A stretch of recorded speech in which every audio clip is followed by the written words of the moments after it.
जिसको तुम आम हिंदू बोलते हो, उसका अपने धर्म की केंद्रीय किताबों से कोई संबंध ही नहीं रह गया है। और यही इस समय धर्म के लिए सबसे बड़ा खतरा है। सनातन धर्म या हिंदू धर्म को किसी दूसरे धर्म से बाद में होगा खतरा।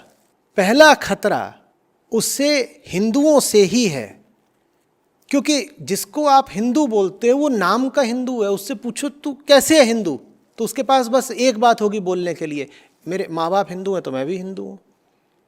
बोलो हिंदू होने का मतलब क्या है, तो बोलेगा होली दिवाली मना लेना, राखी बांध लेना, ये हिंदू होने का मतलब है। बोलो भाई धर्म है, धर्म के पीछे दर्शन होता है, कोई बात होती है, कोई जीवन दृष्टि होती है।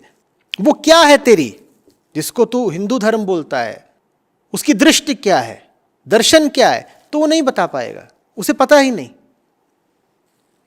अभी कहा सनातन धर्म, फिर कहा हिंदू धर्म, उसी को वैदिक धर्म भी बोलते हो। ये कौन सा वैदिक धर्म है जिसका पालन करने वालों के घरों में वेद पाए ही नहीं जाते?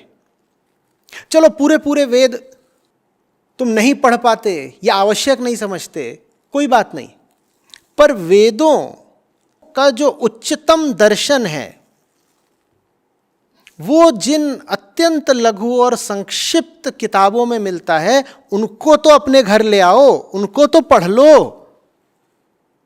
उनको पढ़े बिना, उनको जाने बिना तुम किस अधिकार से अपने आप को हिंदू बोलते हो?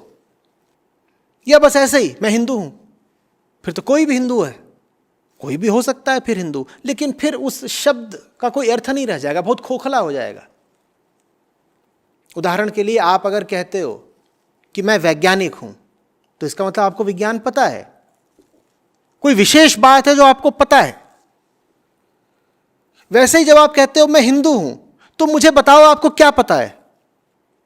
और ये तो छोड़ दो कि उपनिषद नहीं पढ़े हैं आम हिंदू ने, अब तो हालत ये है कि जो पीढ़ी निकल के आ रही है, इसे रामायण महाभारत का भी कुछ पता नहीं। रामायण महाभारत का महत्व तो उपनिषदों जितना नहीं हो सकता,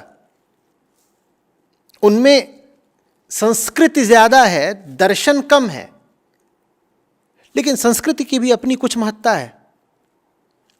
तो आजकल के तो छोटे बच्चे हैं, उनको रामायण महाभारत भी नहीं पता, उपनिषद कहाँ से पता होंगे। ये है सबसे बड़ा खतरा।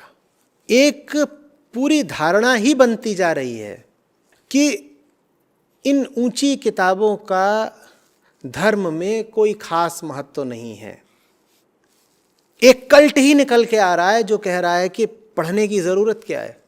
आम सनातनियों का इन कल्ट्स में यकीन बढ़ता ही जा रहा है। कोई इस बाबा का अनुयायी है, कोई फलाने गुरुदेव का भक्त है, और ये जितने बाबे हैं और गुरुदेव हैं, इन सब में एक साझी बात है, इनमें से अधिकांश कह रहे हैं किताबें मत पढ़ना, हमारी सुनो बच्चा, हम तुम्हें बताएंगे, जो हम पिलाएं पीते रहो, जो हम चखाएं चखते रहो, किताबें मत पढ़ना। इतना डर क्यों है किताबों से? कहीं ऐसा तो नहीं कि तुम झूठे हो इसीलिए तुम्हें डर है कि लोग कहीं सच्ची किताबें ना पढ़ लें? पर अनादर, गीता के प्रति अनादर, सब ग्रंथों के प्रति अनादर, और ये अनादर फैलाने में सबसे आगे हैं आजकल के जितने व्यवसायी और पेशेवर गुरु लोग हैं, क्योंकि इनका धंधा चलेगा नहीं अगर तुम्हें गीता समझ में आ गई। इतना बताए देता हूं, ये सिर्फ उस दिन तक चल सकते हैं जिस दिन तक तुम कृष्ण से दूर हो।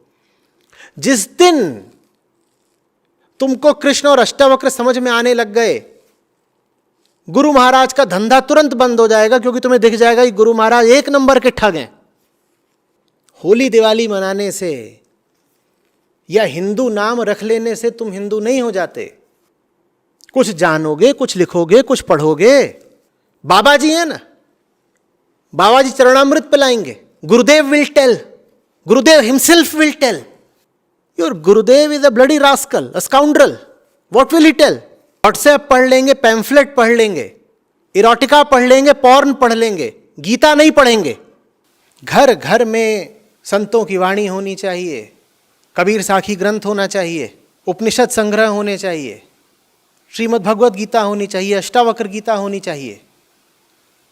तुमसे कोई नहीं कह रहा है कि तुम अंधा अनुकरण करो इन ग्रंथों का, पर कम से कम पढ़ो तो सही, वरना समझाओ कि पढ़ने में तुम्हें क्या आपत्ति है। नहीं, पढ़ेंगे ही नहीं।